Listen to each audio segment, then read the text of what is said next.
Are you tired of listening to German language all day long? Don't you just want to get your news and topics presented in English, even though you live in Germany? Then here's your solution. Elephant in the Room, an English radio show where we discuss things that people tend to ignore. Tune in on Color Radio on 99.3 and 98.4 every second and fourth Monday of the month. Elephant in the Room, a radio show by the Black Rose Radio Collective from Dresden. Hate Mondays. Be organized. Stay cool.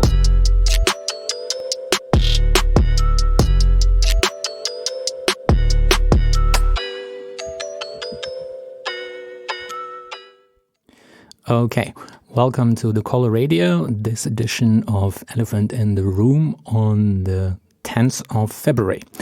Today in the show we are going to talk about the recent network case in Russia against the antifascist and anarchist, and in the second part we are going to talk a little bit about the recent development with the extreme right support of the liberals in one of the German lands. But before we start, we go with some music. Today we are going to listen to pornofilmy from Russia. Hope you will enjoy.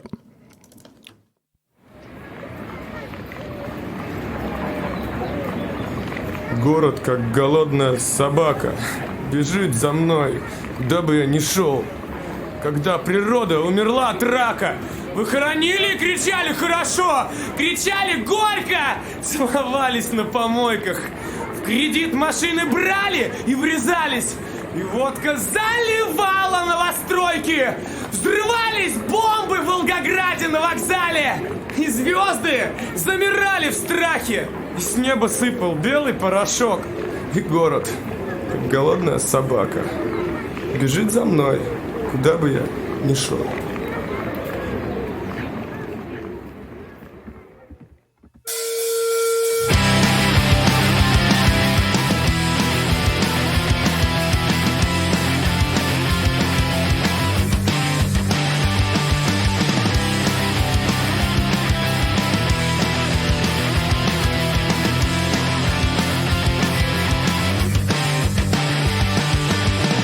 Другие смотрят в небеса, а это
All right. So that was Pornofilme once again. And we are going to talk today about the repressions of the anarchists and antifascists and recent court decisions upon those repressions within the network case. We have in the studio Tanya, who is part of the solidarity campaign with the anarchist and antifascist. Hello. Hello. Okay. So let's imagine that I don't know at all about the network case, although it was quite present in the anarchist media for some time. Let's imagine that our listeners don't know about it. Can you shortly summarize what is it and how does it affect the anarchist movement back when it started? Yeah, it's difficult to, when you know too much, it's difficult to start with something, but it's, this case is already more than 2 years old, and it's a case of against 10 people, which are counted as anarchists and antifascists, and they were accused in organizing and participating in a terrorist network or a terrorist community. And it's the court is going into 2 cities, and today was the end of the court or decision of the court in Penza, where 7 people are accused. And originally they were accused in preparing a revolution or massive disobedience during the FIFA World Cup in 2017 and election, no, not 2017, 18, of course, and elections of Putin, so-called. But then in the end, in the accusation, there is no concrete plan. They just were planning some terrorism, some revolution or something like this. And that's it. And the case was based on confessions that were given under torture. Many people suffered electrocutting tortures and many other things. And on planted weapons. And anyway, many of the evidences in the case looks strange, and that computers that was taken from the people, there were changes inside of them and in the files, which are used as a proof and things like this. Yeah. Okay, can you tell a little bit about the current, well, not the current, about the way the courts were going on? Because the case is going, I think, for 2 years already, almost.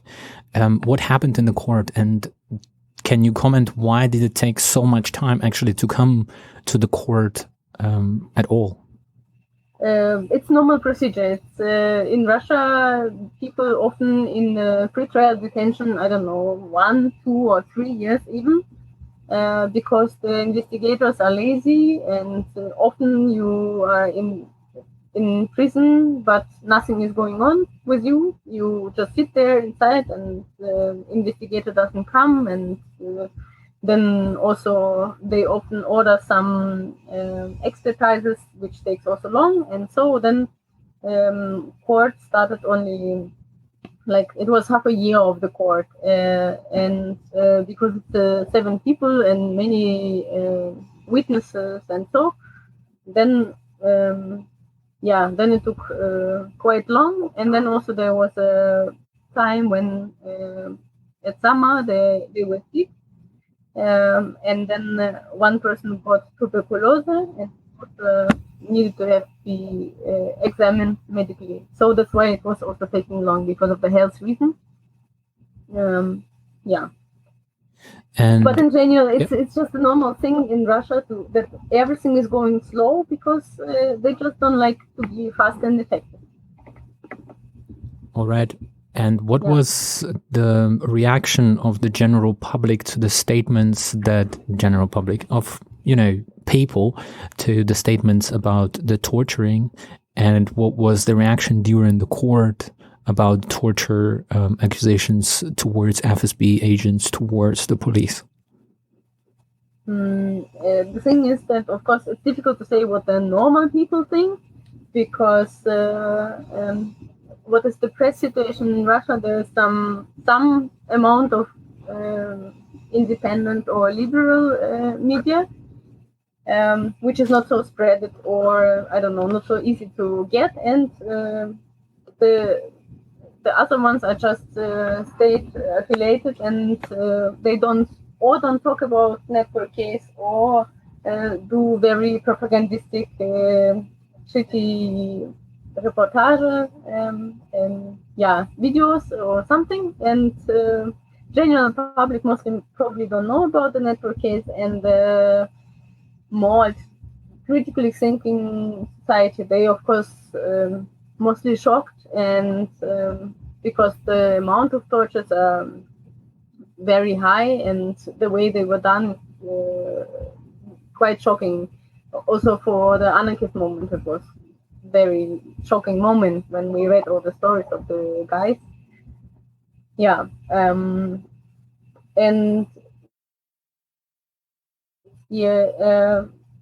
It was kind of a year that the topic of tortures in prison were very discussed, and it's critical. So people are not thinking that it's terrorism, you can torture, but the critically thinking people.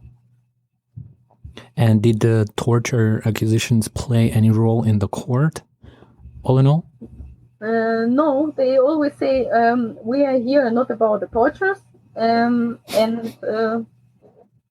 the judges who were dealing with terrorist case, they always were saying first that it's not important, and then it was that they finally started to make some check, like the prosecutors started to make some check, but they never made a medical expertise, which actually even after 2 years can show the influence of the electrocutting.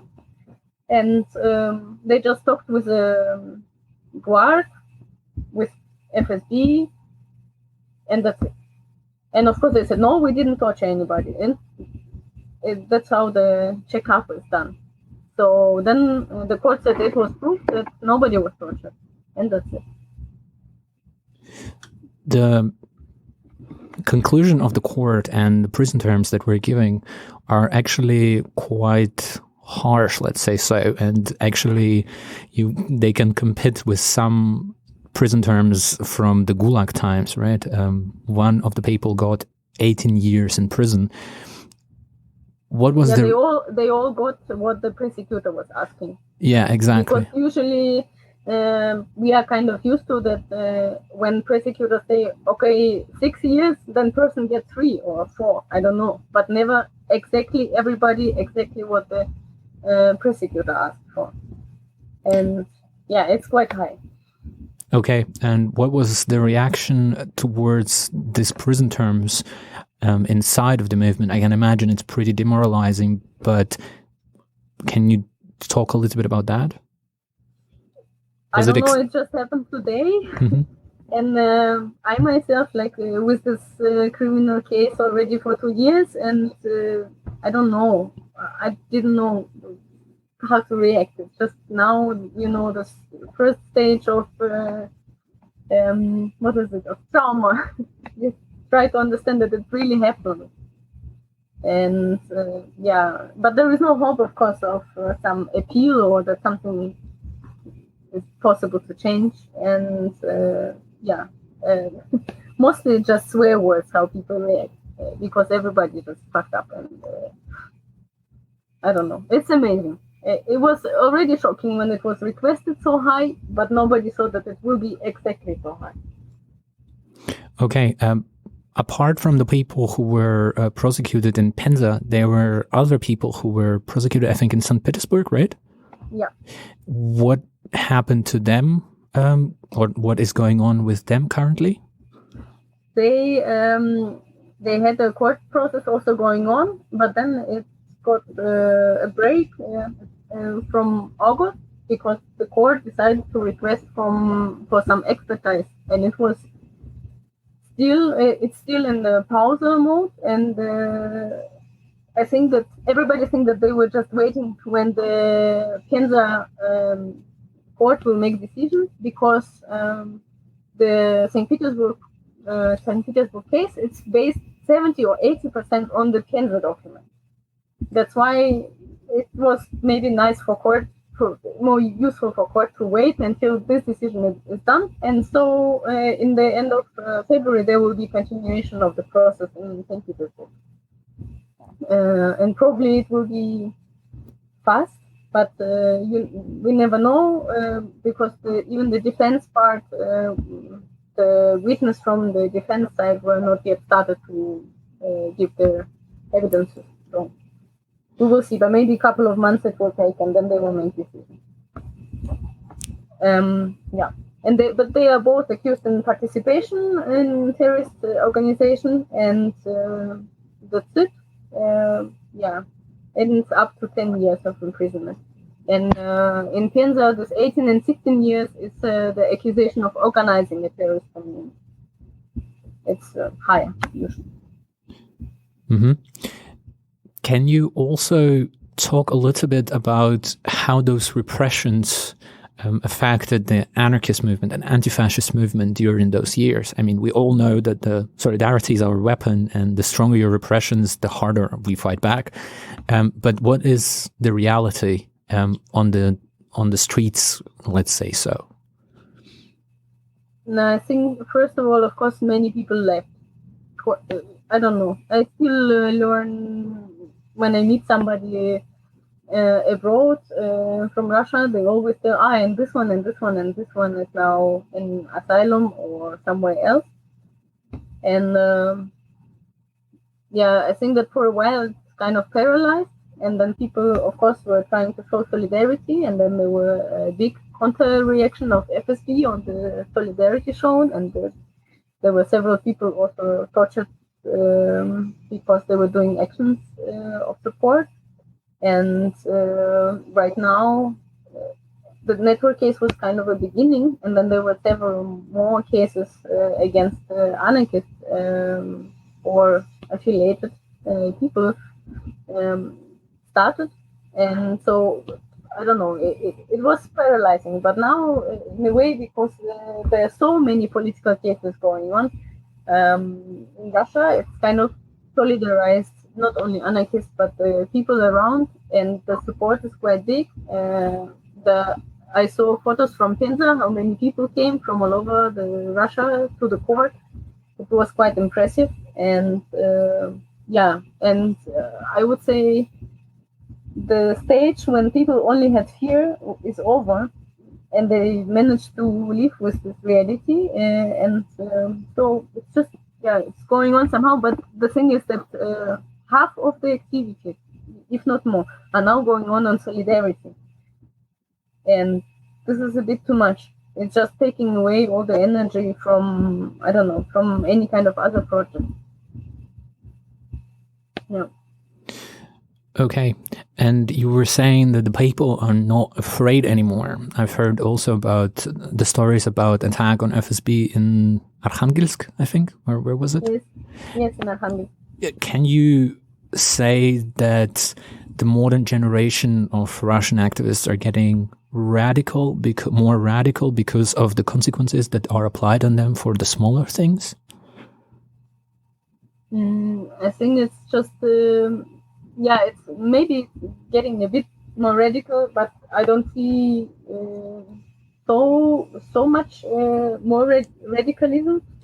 But the thing is that the explosion also happened probably in a big part of it is because there isn't really no political freedom anymore to act anyhow else. You go on the street, you are arrested, you maybe will be tortured, there will be maybe criminal case against you, and like the conditions are so hard that people automatically start to think, okay, if I cannot act in a normal way, if I cannot organize exhibition or film showing when the cops doesn't come and don't make stress, then of course then people get more radical.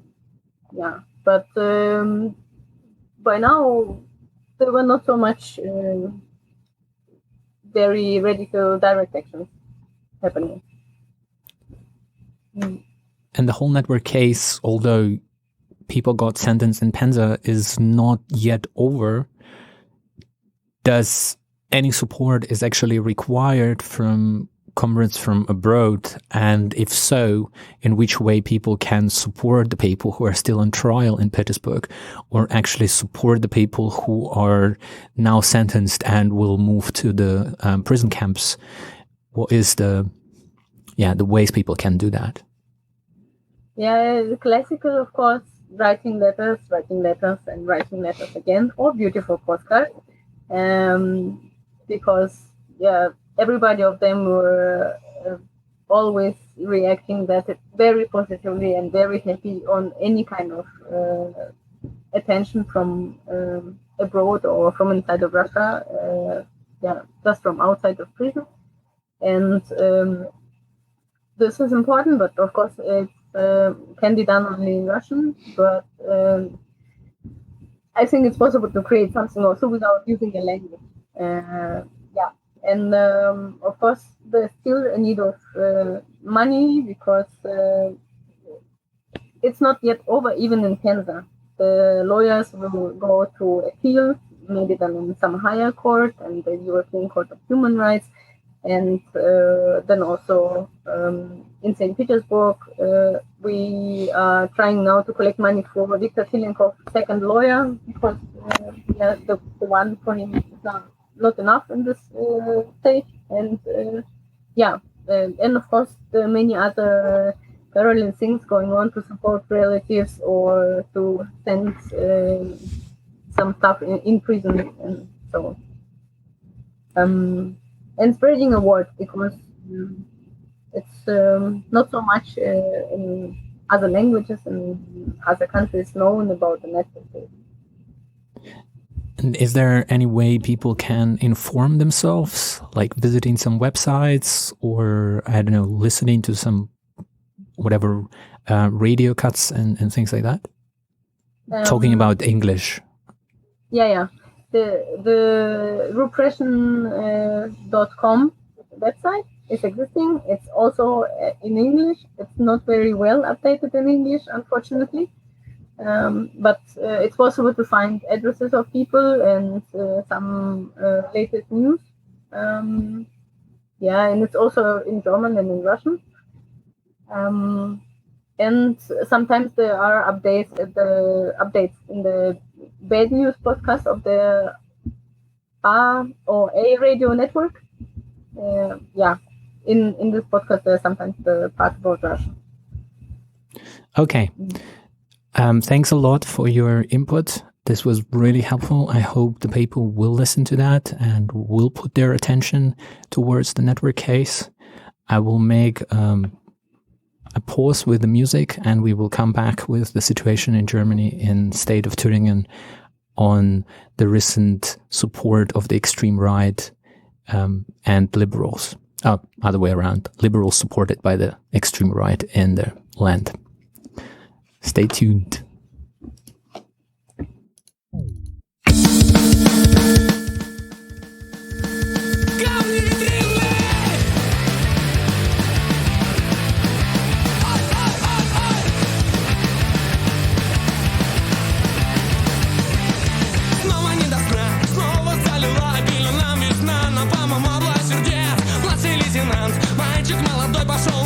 Сегодня я останусь здесь. Пусть весь мир слетит к ебеням. Только не мы, никого нет, кроме нас. Только мы, только ты, только я. Камни, витрины, свобода, любовь, весна.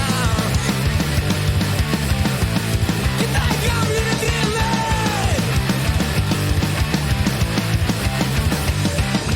Можно без конца присмыкаться и плясать под вой сирены. Спешит госмашин. Я не для того родился, чтобы быть рабом, и лучше смерть, чем на коленях.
сверху. Даже беспризорникам, бомжам и инвалидам ясно, здесь недовольных нет. И с режимом нет несогласных. И светограды, и значит большего не надо. Только бы каждый год проводили Олимпиаду. Эта песня проплачена кем-то сверху. Инфа 146%. Эта песня проплачена кем-то сверху. Инфа 146%. Эта песня проплачена кем-то сверху. Инфа 146%. Эта песня проплачена кем-то сверху. Инфа 146%. Hey!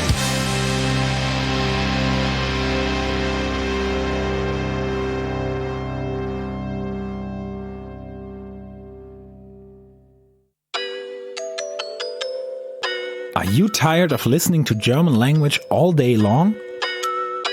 Don't you just want to get your news and topics presented in English, even though you live in Germany? Then here's your solution. Elephant in the Room, an English radio show where we discuss things that people tend to ignore. Tune in on Color Radio on 99.3 and 98.4 every second and fourth Monday of the month. Elephant in the Room, a radio show by the Black Rose Radio Collective from Dresden. Hate Mondays. Be organized. Stay cool.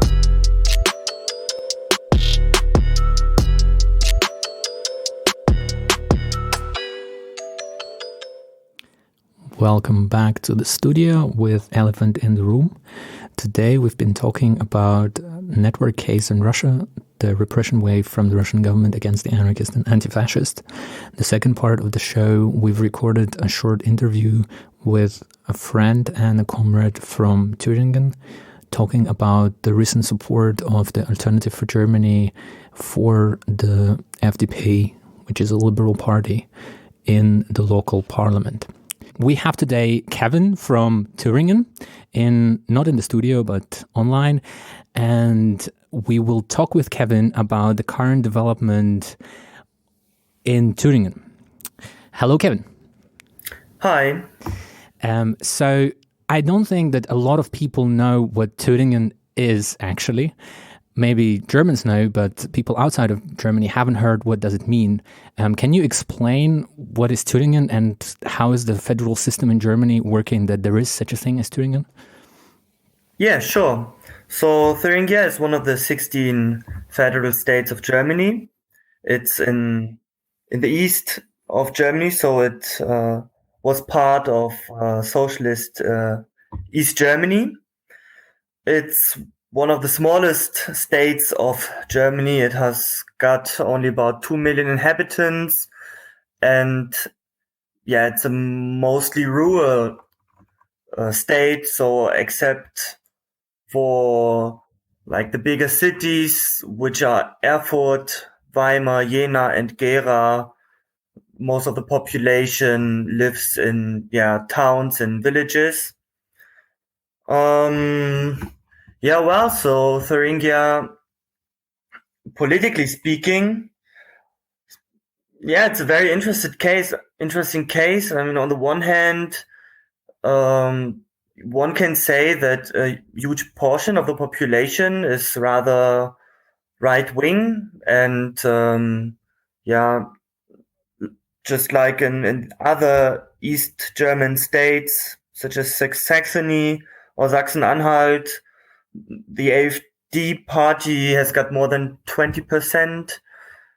On the other hand, Thuringia has been ruled by a left-wing coalition government for the past 5 years. So by a government of the left-wing party, the Social Democratic Party, and the Green Party.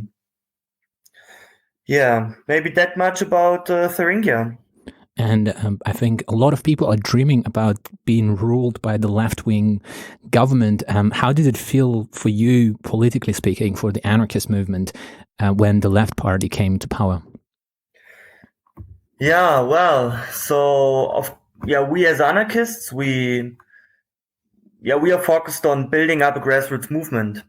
So there are certain things about the left-wing government that we're very critical of. And we have seen certain effects that left-wing governments entail that I think can also be seen in other cases, such as Greece under Syriza or Berlin under the left-wing coalition government, the federal state of Berlin. So one effect has been that people that were actually associated with grassroots activism were kind of absorbed into state apparatuses, into party apparatuses, and into NGOs, weakening the grassroots movement. Another effect has been that people were more, let's say, were not as critical of the government and of certain moves by the government as there would have been of a right-wing government. And I think a third aspect is that as under any government, as under any state regime, the state is at the end of the day a form of, it's some kind of oppressive structure. So there is oppression that can be felt on a daily basis. And so under the left-wing government too, there were deportations. So migrants were deported from Thuringen. Neo-Nazi marches were kind of defended by the police against counter-protests, as it happened in Jena. Antifascist and other progressive activists were surveilled by the secret services, were persecuted by the police and put on trial. Well, all that just continued. So under this government too, we as anarchists try to do actions against the government. So there were spontaneous rallies against deportations. We once in Jena occupied the party headquarters of the left-wing party, protesting against the ongoing deportations. The refugee organization The Voice once opposed Ramelow on a visit to Jena, also protesting the ongoing deportations. So we as anarchists try to maintain our confrontational stance against the state. But I think many other parts of the broader left, they were not as critical of the left-wing government. Yeah. All right.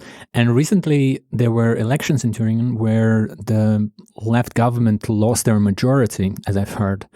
As a result of that, there were coalition talks about who's going to rule with whom and shit like that.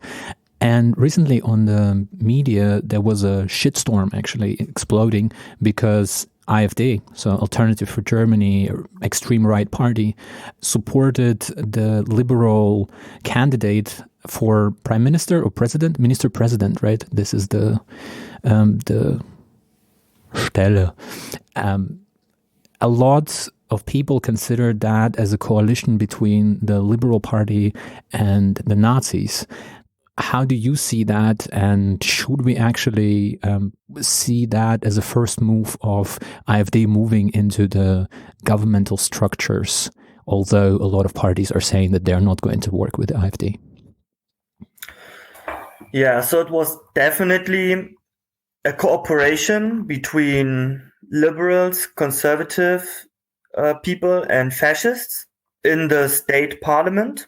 That's for sure. And this move had been agreed on before by those three parties. that's also a fact. There was an outpouring of outrage after the election of Kemmerich, the liberal candidate, by the conservative, liberal, and fascist parties in the Thuringen state parliament. And people have called this a consensus breaken, a dam broken. And we as anarchists, we're a bit skeptical of this assessment of the situation, because the consensus had actually never really been in place, or it has at least had a lot of cracks already. There have always been members of the conservative and the liberal parties that had close ties to fascists. Historically speaking, those two parties were founded after the Second World War, also by members of the Nazi party, the NSDAP. And such cooperation has for years been in place on a municipal level. So maybe not on a state level, but on a municipal level. So actually, we've seen such cooperation for many years. And to give you one more example, when the left-wing government was formed in the autumn of 2014, a broad coalition of parties and organizations of the right organized a rally in Erfurt, in which not only members of the Conservative Party participated, but also full-fledged fascists, and they were tolerated there. So it's nothing new that right-wingers tend to associate themselves and cooperate with proper fascists in order to prevent a left-wing government. So, that's our assessment of the situation. But we as anarchists, of course, we are not in favor of the left-wing coalition government just coming back.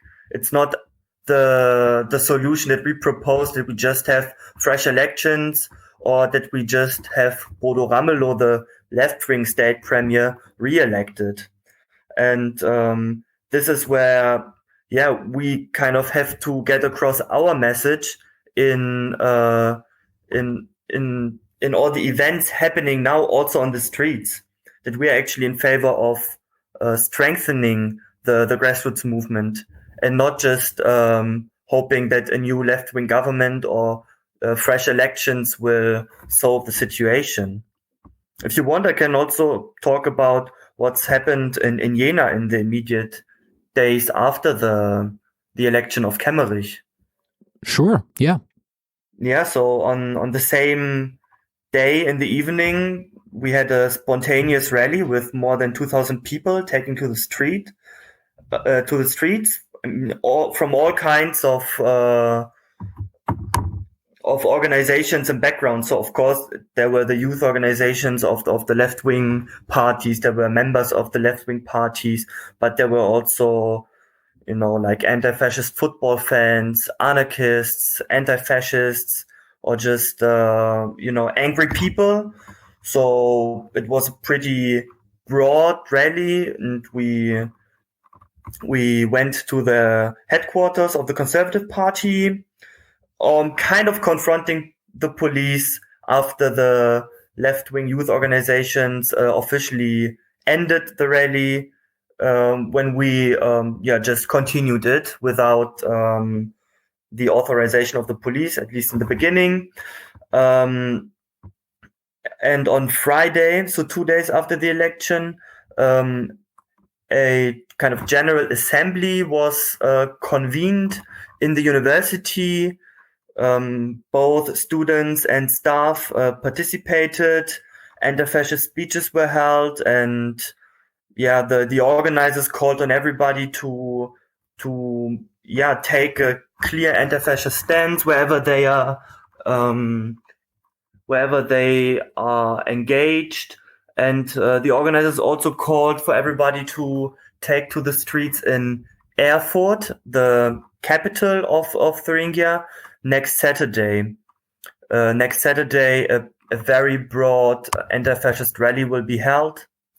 Another thing that happened in Jena in the night after the election was that there were several arson attacks against on cars by AfD members, and a venue was attacked too that is used by the AfD for the events. This was reported about in the press. So we see a pretty broad reaction ranging from spontaneous protests, statements, assemblies to militant attacks. One action that I would also like to mention is that on the second day, 100 workers of Jenoptik, one of the most important local companies, during their lunch break made a picket in front of the company buildings, protesting against the election of Kemmerich. They were supported by the IG Metall, the biggest trade union in Germany. It's the trade union for metal workers.